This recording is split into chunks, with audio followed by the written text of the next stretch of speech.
Hey everybody, what's up? This is a match against ComptonMasta, who is a regular at the $200 and $300 levels and occasionally above. I played him here in a 200 regular speed on full tilt, and he's a typical tight aggressive player. He's a slight winning player at his levels. I don't think I played this match fantastically, but one of the things we can look at is some of the spots where I definitely missed value and a few other things that I might have done a little bit better, so that'll be interesting. And we start off the match, min raise from him, and I call 10-6-8 board, not the sort of board that I would normally expect him to hit too heavily if he's min raised.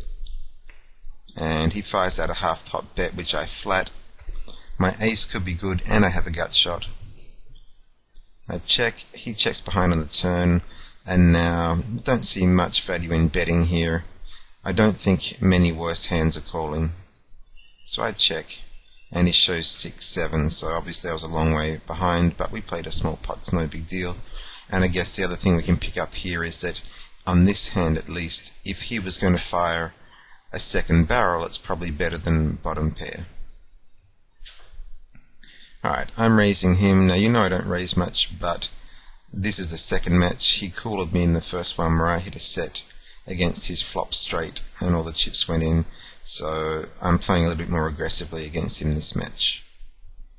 Alright, another min raise, easy call, and we hit a monster.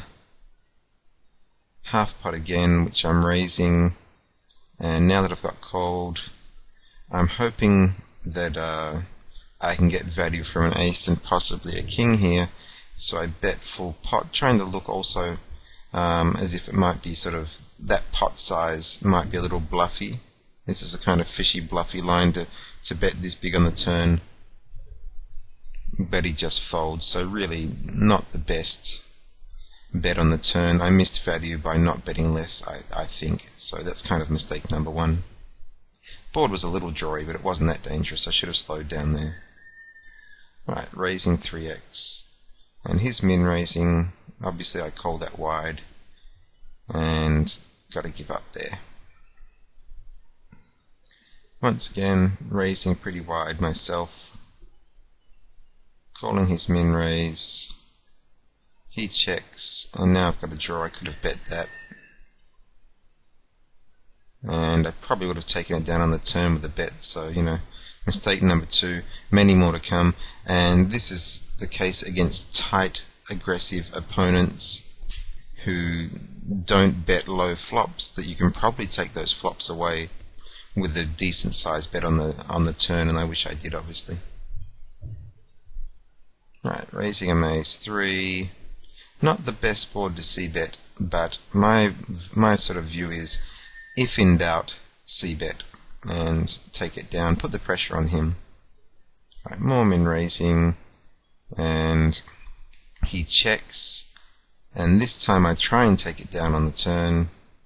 He flats, and now a good chance we're splitting, which is sort of why I'm betting this, to try and push out if he's got something like a queen, or maybe he's got something like an ace and the queen of hearts, or whatever, whatever he might have to call my bet on the turn. I'm trying to push that off and win this pot in case it was a split.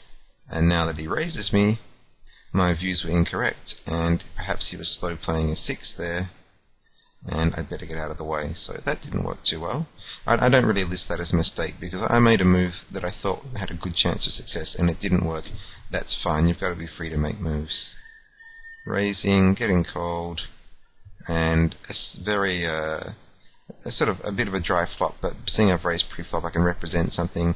I try and represent the ace, and now that he calls, I think I'm done.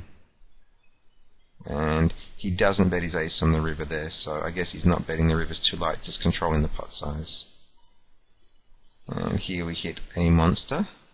He checks behind, and I bet 80 here on the turn, trying to make him pay in case he has hearts or a queen or a 10. And it's also not sort of beyond him to have checked a piece of this, obviously, but he folds. So sadly more missed value there perhaps. I don't know if I was getting a call if I bet less. Alright, here we hit the nuts. Well, not the nuts, I guess the second nuts. But probably the effective nuts, unless he's turning up with ace-10, obviously. Raise it for value. And that's not really a very good card. I mean, it's true that if you had ace-10, we're now splitting, but on the other hand, it kind of doesn't really help in the sense that it's going to be hard to get many chips out of him. And he calls, and a 10 on the river. That couldn't have gone much worse, the turn and river, as far as me taking chips, although it turns out he had 2 pair, so I guess a king or a jack would have in fact been a lot worse. Alright, so really, I don't know how he didn't re-raise me on the flop. I mean, 2 pair there on a fairly drawy board. I would have probably been trying to get that in, and he just flat called me, so definitely on the tight side of tight aggressive there. Alright, and I think my 2-7's bad enough to fold. And 3xing, and he has re-raised me pre. Let that go. And he folds the next hand. I found something funny when people make a move, they often fold the next hand, almost as if they're feeling guilty. Keep an eye out for that, so I wouldn't be surprised if he raised me light there pre-flop. Yeah, I'm raising, still 3x raises, and take a stab, doesn't work. 2 would be nice, but it's not coming, and I just check that down. And I was never pushing him off on the turn with his flush draw, and then when he hits his queen, I'm probably not pushing him off, so I just save chips by not trying to 2 or 3 barrel there. And he min raises, obviously I'm calling, hit middle pair, and I'm playing this pretty passively now, not really sure why.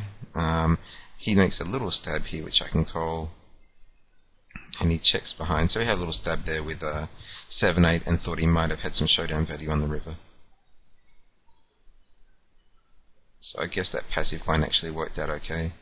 Raising, good flop to c-bet I guess, which I do, had some outs, to the 4 I guess, and he folds it up. So as I said before, if in doubt, c-bet. Especially against tight aggressive guys rather than loose aggressive. And I don't mind my raise size here, the 3x at this level. And now I've got showdown value with my queen, I think I just check it down. And yep, good enough. Queen 9 beats 10-9 7 times out of 10. Alright, min raise, call, hit a pair and a flush draw, and this is probably putting me in the 50% range if he's got just 1 pair, so I could sort of raise and build this pot. I think I'll just play a small pot, and the king's not a very nice card. Hit the flush on the river, and now thinking about the bet sizing, he's checked behind on the turn. I'm not getting many chips in this pot. I bet 120, probably 80 was better in hindsight. And he folds.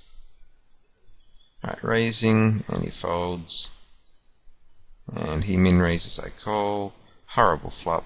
He bets, and I think we'll just move on there. Definitely if I had a spade, 10 or jack, I'd be calling this with my gut shot and sort of flush draw, but not on this hand.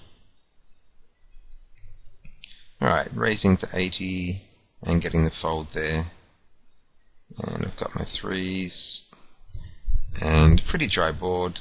He bets, he's been making c-bets quite a lot. I flat it. Now that he follows up on the turn, I've got to give up because he doesn't look like he's firing the second barrel without something too often, as far as I can see so far. Alright. And a couple of folds pre-flop. Raising, you can see I'm pretty much raising any 2 cards against this guy. Raising, getting 3-bet, decide to call it horrible flop, and does not get better this hand, and he has 3-bet me on 9-4, which confirmed my suspicion before that he might have been 3-betting me light. Alright, and that's his. And he folds, feeling guilty perhaps. And I do the same because I have junk. Alright, got the queens, put in the same raise I've been putting in before, hoping to get another 3-bet out of him, but his timing's good there. And obviously on the 3s we're going to call here. He doesn't bet, and I expect I'm ahead here. pretty dry flop, so I bet on the turn to protect my threes. Obviously I don't want an 8 or a jack to come, my hand's now worthless, or any other of the overcards that he may actually have. He calls, and that's a nice river. So now it's value time.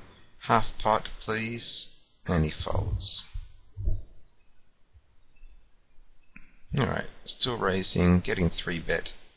And even though he's 3-bet me light, I'm not going to get too silly there. Hope he'll 3-bet me this time, in which case a lot of chips are going to fly into the middle, and he folds. So nice timing on his 3-bet so far. Here we hit top pair, and he checks behind. The ace is not a nice card. And once he checks behind, I wish I kind of bet here at some stage, and I missed value, possibly. I don't know if I was getting a call out of the king there, maybe not, maybe I missed no value, but I just kind of feel a bit weak never betting middle pair there. I was kind of giving him a chance to bluff, and I was trying to control the pot, but basically it just wasn't that good. Alright, here we've got king 3 raising, getting called, nice flop for us. Check it behind for deceptive purposes. Bet the turn, not too much. Get called. Queen doesn't look terrible unless he's got 9-10 or something, or he's hit 2 pair. And I just check behind. And I guess, seeing he had 2-2, I probably wasn't getting any more with 5 overcards. Alright, he raises, that's an easy call on Queen 10. And he checks. Here we've got the flush draw and middle pair, obviously. Checking behind, and checking one more time, hoping he's going to make some stupid bluff, and all I've done really is just play that hand weakly and take away any chance. I might have got a curiosity call out of the ace on the turn. I just think that me not betting these middle pairs is just really weak. I should be betting them and putting more pressure on him, and at least annoying him a bit. So here raising to 90 pre-flop. I'm raising any 2, as you can see, against this guy. And following up with what looks like a sort of suspicious sized c-bet. It looks like I'm kind of maybe have a monster here, and he calls, and now on the turn I'm going to follow up that plan with a second barrel, and this should look to him like I've hit something pretty big, and I get the fold. So bet sizing for the win on that one. Calling on my 2-4. And obviously the flush draw I'm not folding. Hit on the turn, whoopee, that's good. And check behind in case there's more stuff coming. And this time I've learnt from my multiple passive errors early, and I'm actually going to bet and get looked up by King 10. If I had have donked out on the turn there, no way he's folding King 10. And I could have then hit the river again and got a bunch of chips out of him, so donking out there would have been better, obviously. Raising, and he folds, that's nice. And he's raising, I think I can flat call this. Still deep enough, and give it up. And give up that, and he does the same. And now I've picked up ace-ace. I'd like him to 3-bet me now, which he does. And obviously I'm just going to sort of try and commit him here. And he gets his chips in, 10-10, looking good. Good chance to end the match. Except for that horrible looking 2-outer 10 on the flop. So it looks like we're going to have to do this one the hard way, down to 1,000 chips. And the hard way means sucking out a little bit, I think. Alright, having a stab here, getting cold, which is not so good. And could be good here. Just check it down. Really, I think I probably should have called this, and I folded. In hindsight, I wish I'd called. Just his bet sizing, I'll just pop back there. His bet sizing 50 here. It looks to me like he's actually got something like a 3. Yeah, I don't know. He has been pretty passive on rivers too, so maybe it was right to fold. Not sure. Not a big pot, so it's not a big deal. Alright, raising, getting called, hitting for once, and this small bet again, and he folds. So he's really kind of fit or miss post-flop quite a bit, and pretty straightforward, passive post-flop with the occasional light 3-bet pre-flop. Alright, and keeping up my pre-flop aggression against him, just because he doesn't handle it so well. And notice I haven't 3-bet him light at all in this match. That is something you can do against tight aggressive players, and I will. And here when I hit the 6 on the turn, I'm just going to check it down and hope I'm good. Which I'm not. So middle pair there, and he's being really passive. Really tight post flop. But yeah, I haven't 3-bet him light, and that is coming at some stage. But it's a sort of trick that you can get away with against tight players 2 or 3 times in a match, but not too much more. Once he fires a second barrel here, I'm dead, so I'm out of there.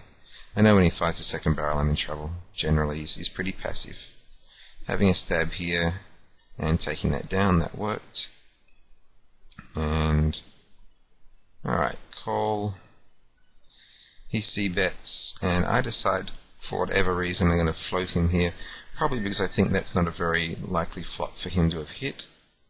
And now on the river, time for me to represent something, and he calls me on king 6. Yuck. And I guess he's calling me thinking I've got a busted flush draw, but I don't know. He's done pretty well avoiding my hands and calling me that one time I was bluffing, so good for him. Raising and getting folds, and calling on 10-4, not a very good call probably. And he has checked the turn. I should probably stab, and I don't. And now 40 on the river. I wish I'd stabbed the turn probably. And min raise, shove, king queen suited this deep with 100 chips in there, can't fold. Luckily he's got pocket 6s, so we're flipping with me slightly ahead, and I catch, and that's lovely, so I'm back in the match. Still doesn't make up for ace-ace for the whole match versus 10-10, but it's a start.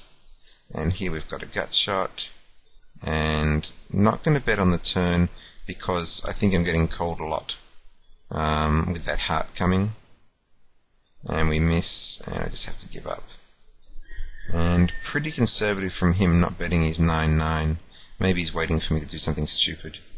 Alright, keeping up my aggression pre-flop against this guy. So this is really quite a different cog dissonance video where I'm being very, very aggressive pre, just because it works pretty well against this type of player. So while people say that I'm sort of limping pre-flop, and I am, when the time is right, I do actually have a raise button. And checking down my king high, hitting on the river, little sort of 50 to try and get a curiosity call, but can't. Alright, he limps, and stabs, and it's all his. So 12.55 in chips, and getting plenty of folds. The pre-flop strategy is working reasonably well, so I keep it up, and taking down pots. Here I should probably think about shipping it, but I decide to flat, and that works pretty well. Nice flop. He checks, and I'm not going to make the same passive mistake I've made before. Bet on the turn. Please hit. Please have a heart draw is what I'm thinking right now, and I just bet 200, enough that he could call an ace, and obviously enough that he could ship over with a heart draw, and he folds. Alright, and now he 3-bets me pre. Let him have it. What does he do the next hand? He raises. So according to my weird theory, that means he actually had it last time and he 3-bet. Alright, and more raising pre-flop. And here is the time that I decide I'm going to 3-bet him light. And it works because I'm not doing it too often.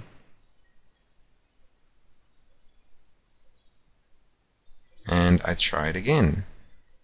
And it works again. So I probably could have been doing this a lot more during the match, but I was saving that move for the higher blinds. And here I call on 10-9. I think I've probably got 2 live cards, and I'm 3-betting twice, so could well be pissed off. 175 into the flop. I need to be careful here because he could well have a better 10. He's not the sort of guy that's going to be betting these flops light. And I'm not sure whether I should be shipping or folding here, to tell you the truth. And I take the third option, which is probably not that strong, of just flatting. And when he checks behind, honestly, I'm happy to check behind too. He could be sitting here with Jack 10 very easily, Queen 10, Ace 10, King 10, and he's actually got 10-8, one of the very, very few hands I can beat. So while I took a passive line there, I just wasn't comfortable with any other option. And, you know, I could have shipped and he's got Ace 10 or Jacks or Queens or Kings or something. I'm going to feel like a goose. Possibly I should have folded when he fired that second barrel too. It's hard to say. I mean, obviously I shouldn't have folded when he turns out to have 10-8, but I mean, possibly that was correct considering his range of hands and the fact that he doesn't two barrel on air much, or at all as far as I can tell. Alright, so he limps, he stabs, let him have it, that's fine. And raising, he shoves, and I made my raise size a little bit small there because he's sort of shorter stacked, and I don't mind folding there. He's like 16 big blinds, that wasn't an easy call at all. Still raising, and he calls this one, hit what looks like a really good hand, stab 100 to give him plenty of room. He raises me, and I'm shipping 2 pair here. Hope to get called by a king or something, and unfortunately he's got 8-5. So in hindsight, I guess that raise size isn't that effective. Raising to min raising, I should be raising a little bit more. If he's going to call me on 8-5, that's a nice flop. Check to give him a chance to catch up. Little bet on the turn, hopefully he'll do something silly, but doesn't. And raising, getting shoved on, blinds have gone up. And not betting here because obviously I'm getting called by a king, queen, probably a 10, jack or a 9, and that's just so many cards that I'll just give up and let him have it. And min raising, shoving, and that's costing me some chips, I'm going to have to stop that. This time I do it obviously ready to call the shove. He flats and donks out. Not really sure what his donk means, so I'm going to call it with my overcards. Now that he bets again, I'm out of there. He might have flopped a monster there, it's quite possible. I'm getting some folds for my min raise. He limps, and I shove. Simply because 7s don't play that well post flop, but they're probably ahead of his limping range. Alright, and I check here, and he stabs. He could be taking pots off me. Min raise. Now if he wants to 3-bet me, the chips will go in, and he doesn't, so he's had pretty good timing, avoiding my good hands and sucking out the one time that I actually had him beaten. And now I've made a move attacking his limp, and he's shoved over the top. Good for you. And here I'm going to do the same to him. So tit for tat there. And if he wants to call, I think my 8s have got to have some pretty good equity against his min raising range there. He min raises, got to let it go.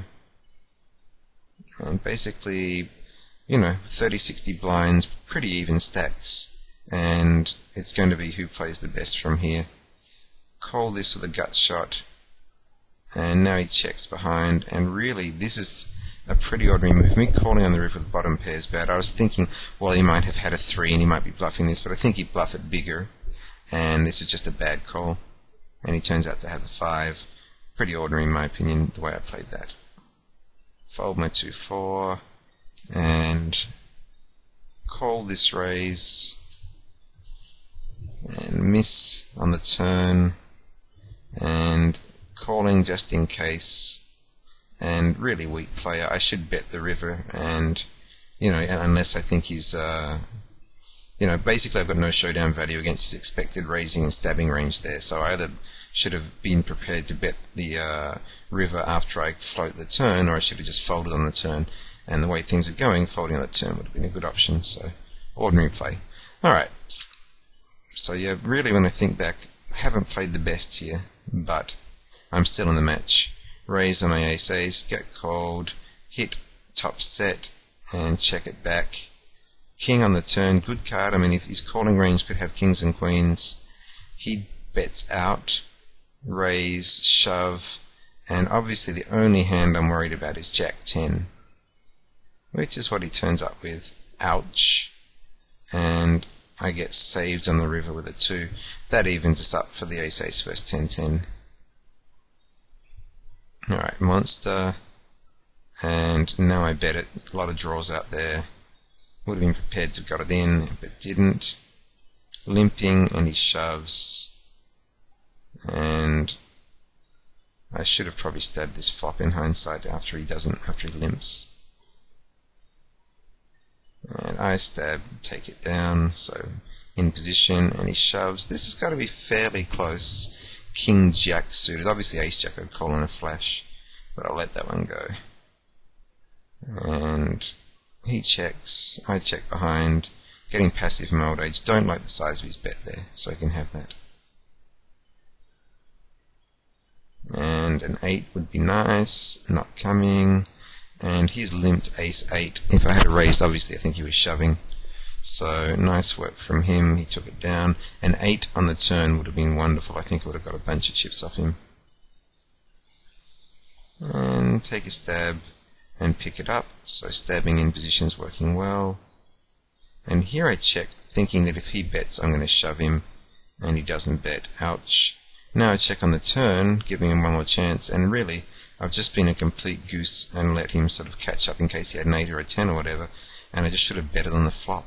I mean, you know, ordinary play. Alright, top pair, checking. Now we're going to have a bet, get called, and check behind. So he did have something there, the 6 with the club draw. Should have bet the flop, and this sort of, me being passive in different spots is just kind of dumb, really.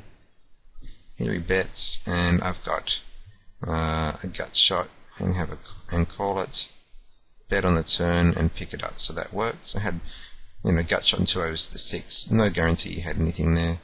He shoves, and I've got to fold. And more shoving, more folding, can't catch a hand. I shove my 5s. I don't really want to limp and have him shove and call with 5s. I'd rather shove with them. I mean, yeah, reduce the chances he's actually going to call. And here I shove with 7, 9. I think he's got a pretty tight calling range and get away with it. And he shoves. So once again I'm going to shove my low pocket pair. And now I catch 8, 8. And obviously if he shoves, I'm calling this. He shoves, so on Queen 7, so shoving pretty light there. And he catches the 7 on the flop. But my 8, 8 holds. So from this match, more on how to play against winning players and sort of tight, aggressive players. And also you can pick up a lot of stuff from spots where I did not play optimally and should have been more aggressive when I'd hit. Didn't put him under enough pressure when I hit, really. And luckily, I came away with the win, but don't think I played my best game. So I hope you've enjoyed this, and until the next one, I hope you run good.